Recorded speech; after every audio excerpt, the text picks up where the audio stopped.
వారు ఇచ్చినటువంటి ప్రతి దాన్ని కూడా మనం చూస్తూ ఉన్నాం. కామారెడ్డి డిక్లరేషన్ సమయంలో అసలు బీసీ సంఘాలు ఈ విషయంలో ఏమనుకుంటా ఉన్నాయి, ఆగస్టులో ఒకవేళ ఎలక్షన్ జరిగితే బీసీ సంఘాలకు సంబంధించినటువంటి ప్రతిఘటన ఎలా ఉండబోతా ఉంది, ఇవన్నీ కూడా అడిగి తెలుసుకుందాం. పలువురు దాదాపు వందలాది మంది బీసీలకు సంబంధించినటువంటి విషయంలో ఉద్యమకారులు అయితే మనకు కనబడతా ఉన్నారు. కొంతమందిని తొలి వెలుగు సంప్రదించేటువంటి ప్రయత్నం చేసింది. ఖచ్చితంగా మేము మాట్లాడతామని అయితే వారు చెప్తా ఉన్నారు. మనతో పాటుగా బీసీ జనసభ రాష్ట్ర అధ్యక్షుడు రాజారాం యాదవ్ లైన్లో ఉన్నారు. అసలు రాజారాం యాదవ్ ఏమనుకుంటున్నారు, బీసీ జనసభ ఏమనుకుంటా ఉంది, ఒకవేళ 42% రిజర్వేషన్లను బీసీ గులకన్న చేయకుంటే ఒకవేళ ఎలక్షన్స్లోకి వెళ్తే పంచాయతీ ఎలక్షన్స్ నిర్వహిస్తే వారి యొక్క ప్రతిఘటన ఎలా ఉంటుందో తెలుసుకుందాం. నమస్తే అన్న. నమస్కారం శ్రీనివాస్ గారు. నమస్కారం. ఏంటి అసలు తెలంగాణ రాష్ట్రంలో 12,769 సర్పంచులకు సంబంధించినటువంటి గ్రామ పంచాయతీలకు ఎలక్షన్స్ నిర్వహించాలని రాష్ట్ర ప్రభుత్వం ఇప్పటికే కీలకమైనటువంటి నిర్ణయం తీసుకున్నట్టుగా వార్తలు అయితే వస్తూ ఉన్నాయి. దానికి సంబంధించి సీఎంఓ వర్గాలు కూడా ధృవీకరించాయి. మీ యొక్క ప్రతిఘటన ఎలా ఉండబోతా ఉంది? నిన్నటి మీటింగు బీసీలకు చాలా అన్యాయం చేసినటువంటి మీటింగ్ గా మేము భావిస్తా ఉన్నాము.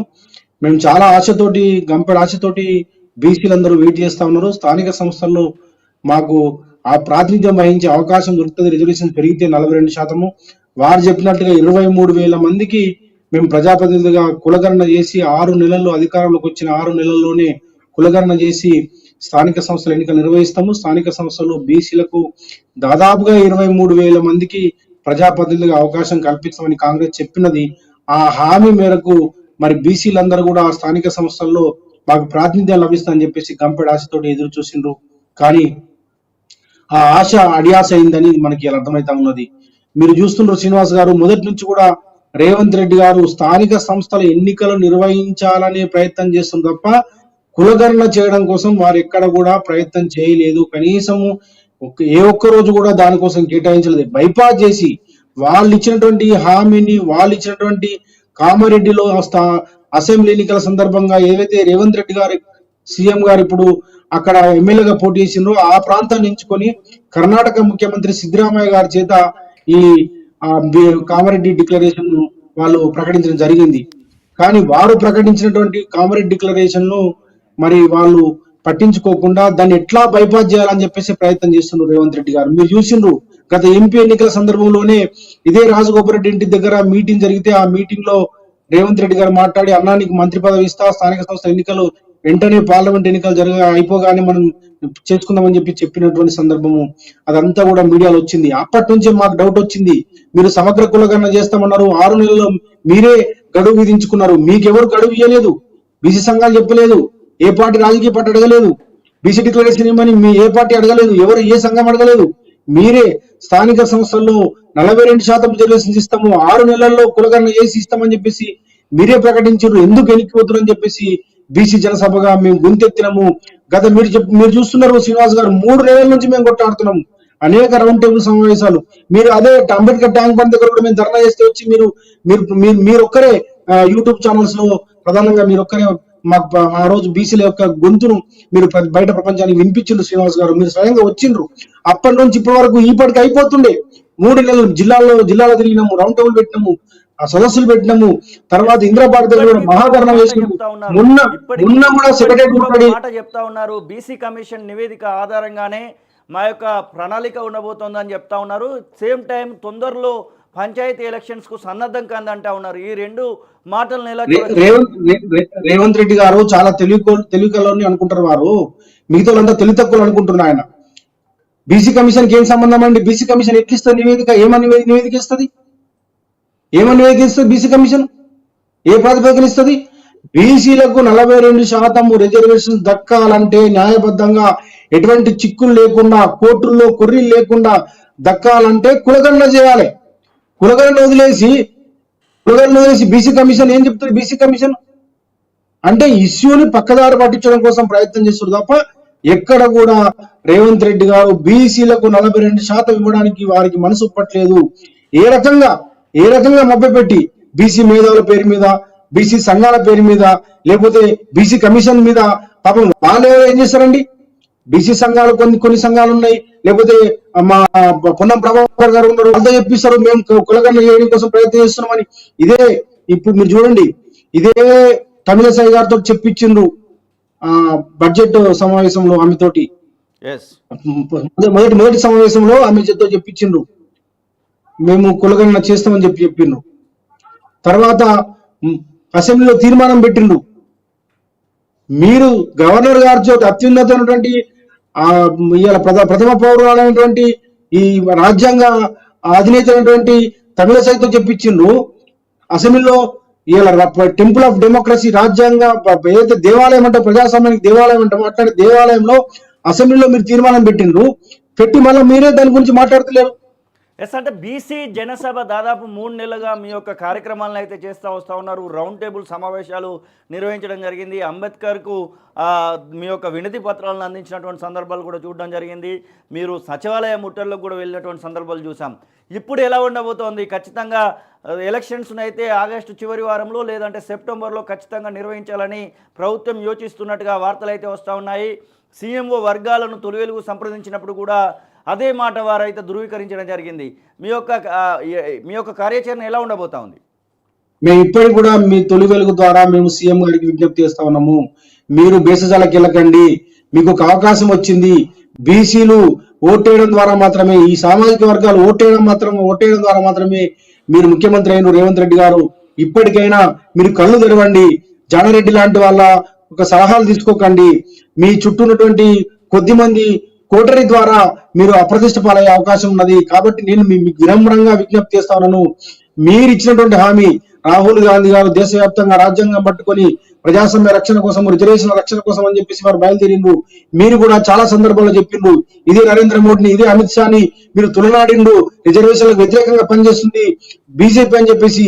మేము బీసీల యొక్క హక్కుల్ని, దళితుల యొక్క హక్కుల్ని, మైనార్టీల యొక్క హక్కుల్ని, రాజ్యాంగాన్ని రక్షిస్తామని చెప్పిండ్రు.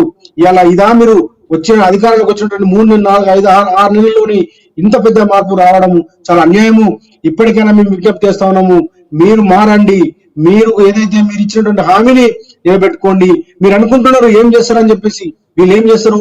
సెక్రటరియట్ ముట్టడి చేసిండ్రు, అంబేద్కర్ విగ్రహం దగ్గర ధర్నా చేసిండ్రు, వీళ్ళంతా కూడా మీటింగ్ పెట్టిండ్రు. వీళ్ళతో ఏమైతుంది, నేను ముఖ్యమంత్రి అయినని చెప్పేసి మీరు అనుకుంటున్నారు. కానీ ప్రజలందరూ చాలా చైతన్యవంతులు. ఈ తెలంగాణ గడ్డ మీద అనేక పోరాటాలు చేసినటువంటి చైతన్యం ఈ తెలంగాణ గడ్డకు ఉన్నది. అన్ని కూడా గమనిస్తున్నారు. ఇవాళ అందరూ కూడా వేల సంఖ్యలో రోడ్డు మీద రాకపోవచ్చు. మేము కొద్ది మంది, వందలాది మంది మేము బయటకు రావచ్చు. కానీ ఇలా 2 కోట్ల జనాభా ఇలా బీసీలు తెలంగాణలో ఉన్నారు, అన్ని గమనిస్తున్నారు. మీరు చెప్పినటువంటి హామీని మీరు మూలకు పడేస్తే ఖచ్చితంగా తగిన మూల్యం మీరు చెల్లించుకుంటారు. మేము చెప్తా ఉన్నాము, ఇదే తెలంగాణ ఉద్యమంలో ఈ శ్రీకాంతాచార్య లాంటి వాళ్ళ అమరత్వము, ఇదే మా బల్లి లలితక్క పాట పాడినందుకు మలిదశ ఉద్యమంలో ఆమె చంపిన 30 ముక్కలైంది మా లలితక్క. అట్లాగే అనేక పోరాటాలు, అనేక త్యాగాలు ఈ తెలంగాణ గడ్డ మీద జరిగిన పోరాటాల్లో బీసీల యొక్క పాత్ర ఉన్నది. అలా తెలంగాణ సాయుధ పోరాటంలో కూడా దొడ్డి కుమరయ్య లాంటి వాళ్ళు, చాకల ఐలమ్మ లాంటి యొక్క గొప్ప పోరాట వారసత్వం ఉన్నది, వాళ్ళ త్యాగాలు ఉన్నాయి. కాబట్టి అట్లాంటి త్యాగాల పునాదుల మీద మేము వాళ్ళ వారసులుగా మేము ఉన్నాము. కాబట్టి మీరేదో ఉట్టినే వీళ్ళని అంబక్ చేసేస్తా, వీళ్ళంతా మోసం చేసేస్తా, ఏదో బీసీ కమిషన్ పేరు చెప్పేసి, ఇంకో పేరు చెప్పేసి జానారెడ్డి సలహాలు తీసుకుంటాము, మేము ప్రయత్నం చేస్తున్నాము, కానీ ఆ టైం లేదు. ఇలా మేము మాట్లాడుతున్నప్పటి నుంచి 3 నెలల్లో శ్రీనివాస్ గారు 3 నెలలు అయితే మేము కొట్టడం బట్టి మీరే సాక్ష్యము. ఈ 3 నెలలు ఇప్పటికి అయిపోతుండే. బీహార్ లాంటి రాష్ట్రము, 10 కోట్ల జనాభా ఉన్నటువంటి రాష్ట్రము, కులగణన చేయనికి వాళ్ళకు కేవలం 15 రోజులు పట్టింది. 4 కోట్ల జనాభా లెక్కలు చేయడానికి మీనమేసలు ఎందుకు లెక్క పెడుతున్నారు రేవంత్ రెడ్డి గారు?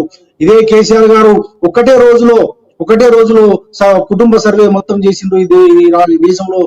ఎక్కడెక్కడ ఉన్న దుబాయ్ ఉన్న వాళ్ళు, ఎక్కడో బాంబేలో ఉన్న వాళ్ళందరూ కూడా, సూరత్ లో ఉన్న వాళ్ళందరూ కూడా మన కళ్ళ ముందర చూసినాం, మనమే సాక్ష్యం. ఒకటే రోజు సర్వే అయిపోయింది. కాబట్టి అది బ్రహ్మ విద్య కాదు. దానికి మీరు కాలయాపన చేస్తుంది తప్ప, మీరు అనుకుంటే, ఈ రోజు అనుకుంటే 15 రోజుల్లో కులగణన చేసి తద్వారా బీసీలకు 42% రిజర్వేషన్స్ ఇస్తే మీకే మంచి పేరు వస్తుంది, మీరే చరిత్రలు మిగులుతారు. ఆ రోజు ఎన్టీఆర్ గారు మండల వ్యవస్థను తీసుకొచ్చి బీసీలకు రిజర్వేషన్ పెంచితే ఇప్పటికి కూడా మరి తెలంగాణ విడిపోయినప్పటికి కూడా ఇవాళ ఆంధ్రప్రదేశ్ ఏర్పడితే 2 రాష్ట్రాలు అయిన తర్వాత కూడా ఇవాళ ఇప్పటికి కూడా తెలంగాణలో మరి ఎన్టీఆర్ గారికి ఇవాళ బీసీలలో విపరీతమైనటువంటి క్రేజ్ ఉండడానికి కారణము వారు బీసీల పట్ల ఆ రోజు పటేల్ పట్వారి వ్యవస్థ రద్దు చేసి మండల వ్యవస్థను తీసుకొచ్చి ఖచ్చితంగా మీరు మీరు ఏమంటున్నారు, మీరు చరిత్రలో మిగులుతారు, లేకపోతే ఇదే చరిత్రలో మీరు ద్రోహిగా మిగులుతారు. మీరు విష్ణూరి ఏదైతే దేశముఖుల పాలన తీసుకురావాలని చెప్పేసి మీరు ప్రయత్నం చేస్తున్నారు. ఇలా కేవలము ఒక వర్గం యొక్క ప్రయోజనాల కోసం మీరు ప్రయత్నం చేస్తున్నారని చెప్పేసి బీసీలు రేపు అర్థం చేసుకుంటారు. మేము దాన్ని మొత్తం ఊరూరా తిరుగుతాము. ఊరూరా తిరిగి మొత్తం మీ బండారాన్ని బయట పెట్టి మీరు విష్ణువు దేశముఖుల పాలనని తెలంగాణలో తీసుకురావడం కోసం ప్రయత్నం చేస్తున్నారని చెప్పేసి ఏదైతే దొరలు విష్ణువు దేశముఖుల యొక్క పాలన ఆ రోజు విష్ణువు రామచంద్ర రెడ్డి ఎట్లయితే బడుగు బలహీన వర్గాల బిడ్డలు ఎట్లయితే అణచేసిండో ఆ పద్ధతిలో మరొకసారి మీరు ఈ తెలంగాణ ప్రాంతంలో ప్రజాస్వామ్య పరిరక్షణగా ముందుకు వచ్చినటువంటి మీరు ఇలా ప్రజాస్వామ్యాన్ని మొత్తం కూడా ఇలా నాశనం చేయడం కోసం మీరు బయలుదేరిండ్రు అని చెప్పేసి మొత్తం ఊరు కూడా మేము తిరుగుతాము. మీ మొత్తం కూడా మీ బండారాన్ని బయట పెడతాము. కాంగ్రెస్ పార్టీ శ్రీనివాస్ గారు చెప్తున్నాను, కాంగ్రెస్ పార్టీ డిఎన్ఏలోనే బీసీ వ్యతిరేకత ఉన్నది. కాంగ్రెస్ పార్టీ డిఎన్ఏనే బీసీ వ్యతిరేకత. అందుకోసమే చరిత్ర పొడుగున ఇవాళ ఉమ్మడి రాష్ట్రంలో గాని ఇప్పుడు గాని కాంగ్రెస్ పార్టీ అంటే ఒక సామాజిక వర్గానికి సంబంధించినటువంటి పార్టీగా ముద్రపడ్డది. ఖచ్చితంగా ప్రజలు గమనిస్తున్నారు. మేము మాత్రము ఈ కాంగ్రెస్ పార్టీ యొక్క కుట్రల్ని కుతంత్రాలని చారిత్రకంగా ఈ దేశంలో ఈ వందల 50-60 సంవత్సరాలుగా వీళ్ళ దేశంలో గాని ఇక్కడ గాని మోసం చేసిన చరిత్రని మేము ఖచ్చితంగా ప్రజలకు చెప్తాము. ఇదే మండల కమిషన్ ఇంప్లిమెంట్ చేస్తే రాజీవ్ గాంధీ గారు నిండు పార్లమెంట్ లో దేశం విభజించబడుతుంది అని చెప్పేసి, దేశం సర్వనాశనం అవుతుందని చెప్పేసి రాజీవ్ గాంధీ గారు చెప్పారు. ఇందిరాగాంధీ మోసం చేసింది, నెహ్రూ మోసం చేసింది. కాబట్టి కాంగ్రెస్ పార్టీ దానికైతే తొలి వెలుగుగా మేమైతే ప్రజలకు తెలియజేయడానికైతే సిద్ధంగా ఉన్నాం. Thank you Rajaramana. ఇంకా చాలా మంది బీసీలకు